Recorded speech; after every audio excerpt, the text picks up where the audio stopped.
Sanibonani siyanibingelela. Ngibingelela nje nina nonke balandeli bami. Mina nithi uma ngabe nilele niphuphe. Ukuphupha yinto enhle kakhulu.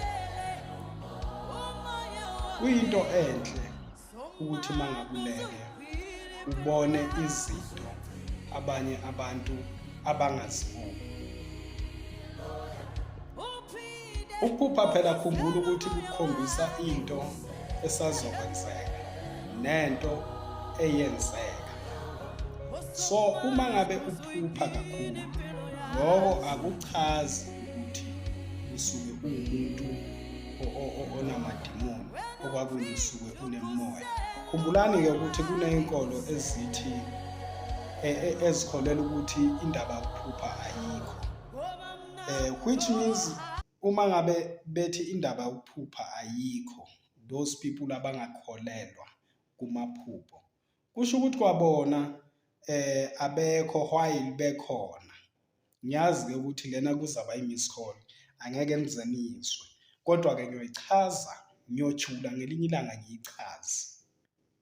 Abantu-ke abaphile abantu. Khumbula ukuphupha kubalulekile, kuyiso lakho lakwamoya. Kunezinto ongeke uze uzibone ngamehlo enyama lawa esibuka ngawo, kodwa uma ngabe ulele bese lento iyakhona ukukukhombisa ukuthi kulo hambo lakho lakusasa kuzoba nje. Uyabo njengami angifuni ukucamba amanga, mina angisiye umuntu othi mangabe aphuphile aphuphe into engekho. Mina into mangiyiphupha ukuthi ohambeni lami kusasa kuzoba nje, vele kufike kube njalo bese ngiyasho ngithi nayi lento engiyibona ephupheni. Iphupho liyasebenza. Abantu-ke abaphile abantu. Ningakhohlwa-ke uma unenkinga yokuphupha kakhulu, kuyathandazwa. Amen. Sanibonani siyanibingelela.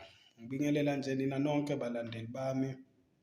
Nina nithi uma ngabe nilele niphuphe kakhulu. Ukuphupha yinto enhle kakhulu leyo.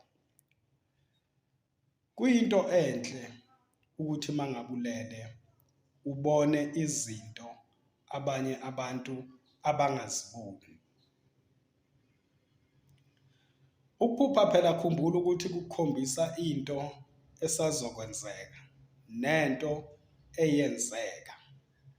So uma ngabe uphupha kakhulu, lokho